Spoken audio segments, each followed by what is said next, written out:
Tony, 2024 national champion. I know you've said you're trying to move on to 2025, but fans still celebrating that 2024 win. What's the balance for you for taking time to reflect on that accomplishment, what it means to this community, while also trying to move on to this season? Yeah, I think you want to knock out all the things that are some required of you, but most are really a pleasure to be a part of, whether it's going down on the football field and getting honored. The guys still remember that ovation. The first pitch banquet certainly celebrated the season last year. And of course, the rings finally came in. There is no real dividing line. There's always going to be a blending, and that's a good thing because the players that were a part of that last year should take the confidence that they can accomplish anything they want going into this season. And they kind of have a little bit of an idea what the blueprint is for success as well. And then any new players that are on campus, I think they should feel like this is a program that can help them in a lot of different ways, including hopefully having some success as a team. And then I'll be dang if they're not hungry to get their hands on some of that, whether it's a t-shirt or a ring or a hat or just the feel-good stuff, then they're not the competitor that we want. So, but I think we got that type of group. For you personally, is it a struggle though? Because as a head coach, you work your career to reach that moment, to hold up that trophy, and then like that, back to work? Yeah, I mean, it was literally back to work. A couple of the guys that are here on campus, I don't think would be here if we weren't back to work the day after the parade. We met as a team, and then that night, Coach Elander and I took flights to go two different directions, and you know, it paid off for us, and then it was on to the next thing and the next thing and the next thing. But I think everybody got to hit the reset button a little bit when the semester ended and, you know, Christmas time and New Year's Eve hit. But shortly after, this group showed up with some energy. They showed up early. They did a lot on their own, and then that helped us hit the ground running once we hit NCAA practice time. How has life changed for you since that moment? On the grand scale, it sounds weird, but it hasn't. You still, you know, have the same ambitions to help kids, to compete, to do what you consider to be a good job. You want to balance it with family, mix in some fun. So I think in the big scheme of things, it hasn't changed greatly. But if you want to break it down to just that calendar year, it's gotten a lot busier. It's created an even stronger bond between the coaches and the players that were a part of that group. And then, you know, some other things too, like that stadium going up and just the rallying around our program, I think was supported by that because, as you mentioned earlier, people will celebrate it forever. And I guess one thing that I've always felt here is a sense of duty. Our first couple years, we were just go, go, go. But since then, you get entrenched in the community and you realize there's a sense of duty to these Vol fans because hearing the stories about how they celebrated or how they watched it or how long they've been Vol fans or how long they've wanted this or that, it's made an impact on me and the rest of the staff. You definitely saw that celebration in that parade the next day. For you, driving through downtown with the trophy, seeing all the fans surrounding you, was it surreal for you to be in that moment? It was wild, and maybe it's my own fault, or naturally other people too are the same way, but it kind of guarded. A 1/8 of me was kind of guarded. You don't want to do anything crazy. I didn't drink a Miller Lite beer, but I pretended to. And next thing you know, I was on Twitter, which, you know, it's not like I haven't had a beer before, but it's just, you don't want to do anything wrong, and people are coming up to the car and literally getting their toes run over. So 1/8 was kind of guarded. The other 1/7 of the 1/8, or whatever percentage you want to come up with, was pure elation. Just to be a part of it, see people celebrating and the smiles on their faces and the rallying around, and then how great the parade was. I mean, anytime you do something, you want it to go well, and we weren't necessarily in charge of running the parade. The administration did a good job of doing that, and the city came together, and it was unbelievable. And so many people outside of Vol Nation or our university have commented on how it was basically like a pro city. I don't think like Philadelphia. I mean, we didn't have any riots or anything, but kind of like, you know, the Eagles won the Super Bowl type of vibe. You've done a lot of press conferences and interviews during your time here. Some have gone viral, but I think one that will always be remembered is after the Super Regional against Evansville, you talking about success. Yeah. Now, I know it was based on a question from the day prior, but how much of that was planned, or was it heat of the moment, they gave you the mic and you just let it rip? Yeah, so I laugh because you say planned. if you remember the time frame, we lost on Saturday, an early start, and then for TV, we had a night game. So we had maybe the biggest gap we've had in between series games in the time that I've even been here.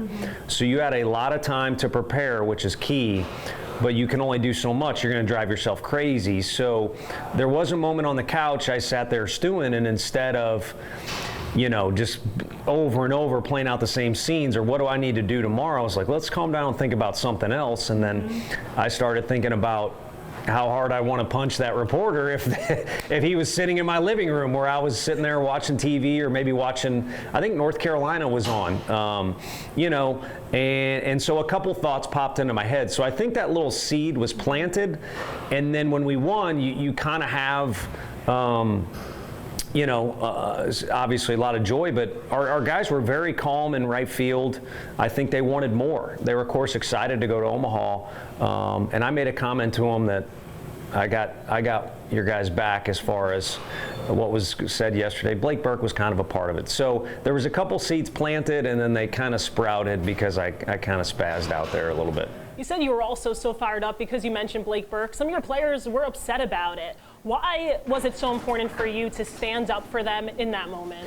Because of what happened. And I didn't know at the time that we would go on to win the final game of the season, but Max Ferguson played here in 21, and he helped us go to Omaha the first year, along with Liam Spence, Chad Dallas, all these other guys, Pete Durkee. And then the next year's team got our program to a point where it had never been before, and it had to deal with being the #1 seed and do all these other things. The next year's team really got through as much adversity as any team that we've had here, on the field, off the field, and find a way to get to Omaha and win the first game we'd ever won in Omaha. All those guys, including guys who went on to play pro ball, or who never got to play but were in the dugout, or went in the transfer portal. All those guys, with our program in particular, I feel like maybe they didn't get a ring, but they should have one, at least mentally. They were a part of that. So to say that an individual or a team is not successful because of what your opinion is, I disagree with. It is so evident how much you care about your players. What do your players mean to you? They mean the job. I mean, you mentioned earlier, like, working your whole career to get to, to where you win the last game of the year, you can celebrate a championship. And that's true, but on a bigger scale, it's more about being a good teammate and competing, and then also helping guys develop. And so I remember when we first got the job, people kept saying, well, your job is to win. In SEC, it's big business. And if my job was to win, I would be coaching for the Yankees or the Red Sox or the Eagles, or who it would be pro sports. And I know now it's kind of jaded. We're getting into, but at the time, my job, along with Frank and Josh and everybody else, is to develop guys, and I would say develop players, but they're also going to class, and a lot of them don't even know some of the words they don't know, and movies they haven't seen. They don't know anything yet, and neither did I at that age. So our job is to develop those guys, and if we do a good job of developing our players, then we'll win games on the field, and that'll be a byproduct and something we can hang our hat on and be proud of. But it's not going to come without that original passion of getting to be around guys in the game and developing them. Speaking of players, let's just go down the list. Christian Moore, Blake Burke, Dylan Dreiling, Kavaris Tears, AJ Causey, Drew Beam, Xander Sechrist. I'm probably leaving out a few as you nod your head. How do you replace these guys? You don't.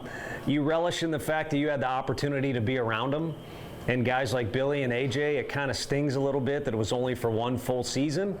But you get graced with a wedding invite from Billy, and of course AJ is so good about keeping in touch with how he's doing, and they show up to the facility, and like I said, you just feel blessed that you got to be around those guys, and you have a bond now because of the strength of that team as a unit.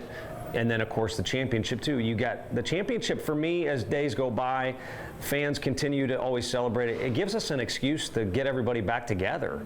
And I really enjoy that fellowship for sure, and I'll enjoy it with those guys. But I don't think you can replace them on the field. You just want to know the integral parts of Blake Burke played the game like a little leaguer. You got to have that. Simo was afraid of nothing. You got to have that. So it would help if it would come from one individual, but sometimes it just comes from a rallying group effort. And the key is with this team in particular, they know what's needed. It's just going to be a matter of who does it. A lot of fresh faces this year, a lot of positions up for grabs. Is that exciting for you as a head coach to see how that all plays out? Yeah, it teeters back and forth between nerve-wracking and exciting because opening day's here, so you got to post something, and you want guys to handle it the right way, because if we truly have a team, like in 21 or 22 that has great depth, everybody will benefit. The best players will be more fresh towards the end. If a guy is injured, like Simo's hammy last year, we don't skip a beat. You just put somebody in there, that you feel just as confident in. I could go on and on. So I think that's starting to show itself a little bit on the position side. The pitching side is completely different. There are so many opportunities up for grabs for guys. So I really enjoy that type of competition where somebody makes a decision, I'm doing this, as opposed to waiting for permission or somebody to tell them. They again go back to, they say what they're going to do, not anybody else, and they set the barometer, and then they push forward with it, and the next thing you know, you're giving them the ball, quite frequently. Speaking of a group, last year's team was led by a group of players that had really been together for a while. This year, it's kind of Hunter Ensley's leadership role. Is it weird for you to see him in commercials and his face everywhere? Because I know he's a humble and quiet kid, and how has he kind of embraced that? Yeah, well, if I see a commercial with him in it, I'm turning the channel, I can tell you that. But I think he's earned it, and it makes sense, because he's a Vol fan. He was committed before we got here, and then we recommitted him, and then he's gone through adversity here and success, and he's a big part of this and that. So it just makes sense. I mean, I think he's ingrained in our program, or whatever the right terminology is, and the program is certainly completely, a part of who he is too. And so you said talk about lead by example. I know Notre Dame's football coach talked about, we don't want guys who lead by example. We want guys who do. Well, it's the best of both worlds. I think, again, the blueprint to win is there. The blueprint to be how to be a Vol is there with Hunter, along with some other guys. And then, I think those guys are also doers. So that maybe initiates your answer to who are these leaders of these different categories that helped, create success last year. You talked about all the different makeups of the teams you've had over the years. This 2025 baseball team, what should we expect? I think a new personality is my first instinct. They're different than any other team, and I wish I would do it. I'm not trying to be cryptic. I can't really describe or put a thumb on it. There's a different energy and a different vibe. I think the fans should expect there to be some consistency of, this is the same program we're used to. Frank's pitchers do this, Coach Elander's hitters do this. This is how they're going to run the offense, this type of defense they play, hopefully play hard. But I think there'll be a little bit of a, new faces doing it, but also a little bit different vibe. And again, I don't think that's fully formed, but as I've seen it, it's a good energy, and I don't quite know how to describe it yet, but that's easier to do once you really get into battle in these games.